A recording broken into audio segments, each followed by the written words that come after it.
ചിലപ്പോൾ നിർവാണ സ്തോത്രം എന്ന് വിളിക്കപ്പെടുന്ന ഈ ശ്ലോകം 6 വാക്യങ്ങളുള്ള ഒരു രചനയാണ്.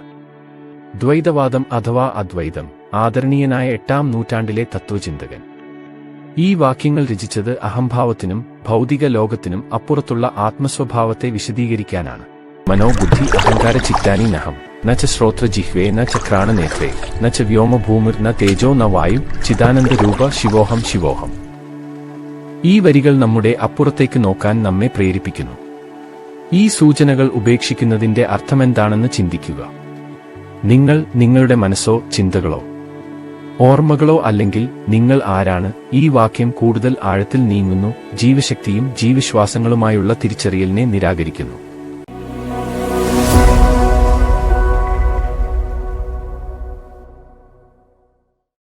ആദി ശങ്കരാചാര്യരുടെ നിർവാണ ശതകം അല്ലെങ്കിൽ ആത്മശതകം എന്ന ശ്ലോകം അവതരിപ്പിക്കുക. അതിന്റെ ദാർശനിക ആഴം എടുത്തുകാട്ടുക എന്നതാണ് ഈ വീഡിയോയിലൂടെ ലക്ഷ്യമിടുന്നത്. വീഡിയോയിലേക്ക് സവിനയം സ്വാഗതം ചെയ്യുന്നു. എല്ലാവർക്കും നമസ്കാരം. ഹൈന്ദവ ദർശനത്തിലെ ഏറ്റവും ഗഹനമായ ആത്മീയ ഗ്രന്ഥങ്ങളിലൊന്നായ ശങ്കരാചാര്യർ രചിച്ച നിർവാണ ശതകത്തിലൂടെയുള്ള ഈ യാത്രയിലേക്ക് സ്വാഗതം. ചിലപ്പോൾ നിർവാണ സ്തോത്രം എന്ന് വിളിക്കപ്പെടുന്ന ഈ ശ്ലോകം 6 വാക്യങ്ങളുള്ള ഒരു രചനയാണ്. ദ്വൈതവാദം അഥവാ അദ്വൈതം ആദരണീയനായ 8-ാം നൂറ്റാണ്ടിലെ തത്വചിന്തകൻ. ഈ വാക്യങ്ങൾ രചിച്ചത് അഹംഭാവത്തിനും ഭൗതിക ലോകത്തിനും അപ്പുറത്തുള്ള ആത്മസ്വഭാവത്തെ വിശദീകരിക്കാനാണ്. നിർവാണ ശതകം ആരംഭിക്കുന്നത് മനോബുദ്ധി അഹങ്കാര ചിറ്റാനി നഹം എന്ന വരിയിൽ നിന്നാണ്. ഞാൻ മനസ്സോ ബുദ്ധിയോ അഹങ്കാരമോ ഓർമ്മയോ അല്ല എന്നാണ്. ശരീരത്തിനും വികാരങ്ങൾക്കും മനസ്സിനും പോലും അതീതമായി അത് സ്വയം വിവരിക്കുന്നു. ഈ വാക്യങ്ങൾ എല്ലാ ദ്വന്ദ്വങ്ങൾക്കും സ്വത്വങ്ങൾക്കും അതീതമായ ശുദ്ധമായ ബോധത്തെക്കുറിച്ചുള്ള ഉൾക്കാഴ്ചകൾ നൽകുന്നു. ഇവിടെ ഞങ്ങൾ നിർവാണ ശതകത്തിലെ ഓരോ ശ്ലോകവും പര്യവേക്ഷണം ചെയ്യും, അതിന്റെ അർത്ഥങ്ങൾ മനസ്സിലാക്കി ശരിയായ ഉച്ചാരണത്തോടെ അത് പാരായണം ചെയ്യുക. ഈ പഠിപ്പിക്കലുകൾ നമ്മുടെ ദൈനംദിന ജീവിതത്തിൽ എങ്ങനെ ബാധകമാണ് എന്ന് ചർച്ച ചെയ്യും. ഈ യാത്രയുടെ അവസാനത്തോടെ ഞങ്ങൾ ബന്ധപ്പെടുമെന്ന് പ്രതീക്ഷിക്കുന്നു. ഓരോ വാക്യത്തിനും ഇനിപ്പറയുന്ന ഘടന ഉണ്ടായിരിക്കും: അക്ഷരീയവും ആഴമേറിയതുമായ അർത്ഥങ്ങൾ, ഓരോ വരിയിലും പ്രായോഗിക പ്രതിഫലനവും ധ്യാനവും. ശ്ലോകം 1 മനോബുദ്ധി അഹങ്കാരിച്ചിതാനി നഹം.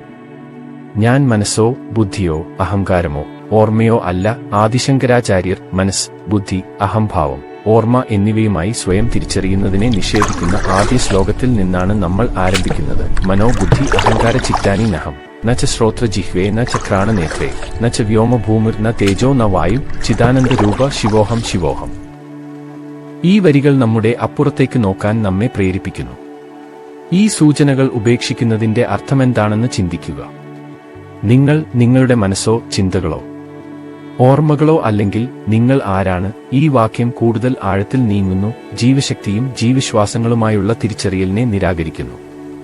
യഥാർത്ഥ സ്വയം ശ്വസനത്തെയോ ജീവൂർജ്ജത്തെയോ ആശ്രയിക്കുന്നില്ല. പ്രാണൻ ഈ ജീവിത പ്രവർത്തനങ്ങളിൽ നിന്ന് വേർപെടുത്തുമ്പോൾ ഉണ്ടാകുന്ന സ്വാതന്ത്ര്യബോധത്തെ പ്രതിഫലിപ്പിക്കുക. സ്വയം തിരിച്ചറിയുന്നത് ശ്വാസത്തിന് പോലും അപ്പുറമാണ്. ശ്ലോകം 3 ന ച പുണ്യ പാപം ന സൗഖ്യം ന ദുഃഖം. ഞാൻ പുണ്യമോ പാപമോ സന്തോഷമോ ദുഃഖമോ അല്ല. നല്ലതും ചീത്തയും, സന്തോഷം, ദുഃഖം തുടങ്ങിയ ദ്വന്ദ്വങ്ങൾക്ക് അതീതമാണ് ഈ ശ്ലോകം. നമ്മുടെ യഥാർത്ഥ സ്വഭാവം കർമ്മഫലങ്ങളെ മറികടക്കുമെന്ന് ശങ്കരാചാര്യർ ഊന്നിപ്പറയുന്നു. ഇവിടെ വൈകാരികാവസ്ഥകൾക്ക് അതീതമായി നല്ലതും ചീത്തയുമായ നിർമ്മിതികൾക്കപ്പുറം നാം ധ്യാനിക്കുന്നു. ശ്ലോകം 4 നമേ ദ്വേഷ രാഗോ നമേ ലോഭമോഹോ. ഞാൻ വിദ്വേഷമോ ആസക്തിയോ അത്യാഗ്രഹമോ ഭ്രമോ അല്ല.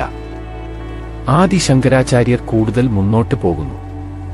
ആഗ്രഹങ്ങൾ, വ്യാമോഹങ്ങൾ എന്നിവ ഉപയോഗിച്ച് തിരിച്ചറിയലിനെ നിരാകരിക്കുന്നു. നമ്മൾ പിടിക്കുന്ന അറ്റാച്ച്മെന്റുകളോ നമുക്ക് തോന്നുന്ന കോപം അല്ല. ധ്യാനത്തിൽ ഈ ബന്ധിത വികാരങ്ങളിൽ നിന്ന് മുക്തരായിരിക്കുന്നതായി സങ്കൽപ്പിക്കുക.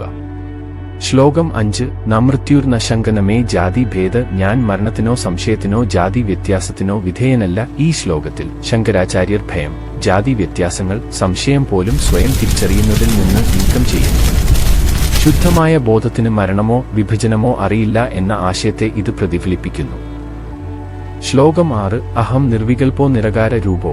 ഞാൻ മാറ്റമില്ലാത്തവനും രൂപരഹിതനുമാണ്. അവസാന വാക്യം സ്വയം രൂപരഹിതവും മാറ്റമില്ലാത്തതും ശുദ്ധവുമായ ബോധമാണെന്ന് പ്രഖ്യാപിക്കുന്നു. ചിദാനന്ദ രൂപ ശിവോഹം ശിവോഹം. ഇത് ആത്മസാക്ഷാത്കാരത്തിന്റെ പാരമ്യമാണ്. അവിടെ ഒരാൾ അവരുടെ യഥാർത്ഥ സത്തയെ ശിവബോധമായി സ്ഥിരീകരിക്കുന്നു. നാം ഇപ്പോൾ നിർവാണ ശതകത്തിന്റെ 6 ശ്ലോകങ്ങളിലൂടെ സഞ്ചരിച്ചു. ഓരോരുത്തരും മനസ്സ്, ശരീരം, വികാരങ്ങൾ എന്നിവയും അതിലേറെയും കൊണ്ട് വ്യത്യസ്തമായ തിരിച്ചറിവുകൾ ഇല്ലാതാക്കുന്നു. എന്നാൽ ഈ തത്വചിന്ത നമ്മുടെ ജീവിതത്തിന് എങ്ങനെ ബാധകമാണ്? അഹങ്കാരത്തിന്റെയും വേർപിരിയലിന്റെയും മതിലുകൾ തകർത്ത് എല്ലാ അസ്തിത്വങ്ങളോടും ഏകീകൃതരായി കാണാൻ അദ്വൈതം നമ്മെ പ്രോത്സാഹിപ്പിക്കുന്നു.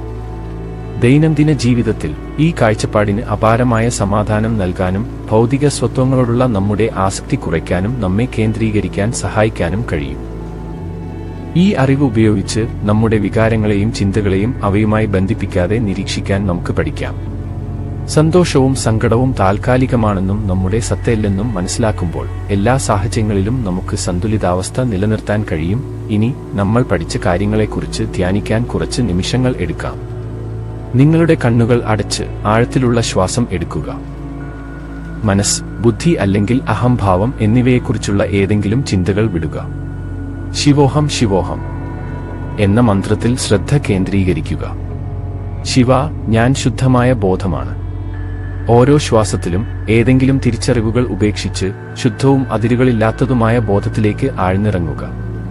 നിർവാണ ശതകത്തിന്റെ ഈ പര്യവേക്ഷണത്തിൽ ചേർന്നതിന് നന്ദി. നിങ്ങൾ യഥാർത്ഥത്തിൽ ആരാണെന്നതിന്റെ കാലാതീതമായ സാരാംശം ഉള്ളിലേക്ക് നോക്കാനും ബന്ധപ്പെടാനും ഈ വാക്യങ്ങൾ നിങ്ങളെ പ്രചോദിപ്പിക്കട്ടെ. ഓം ശാന്തി ശാന്തി ശാന്തി. എല്ലാ ജീവജാലങ്ങൾക്കും ശാന്തി.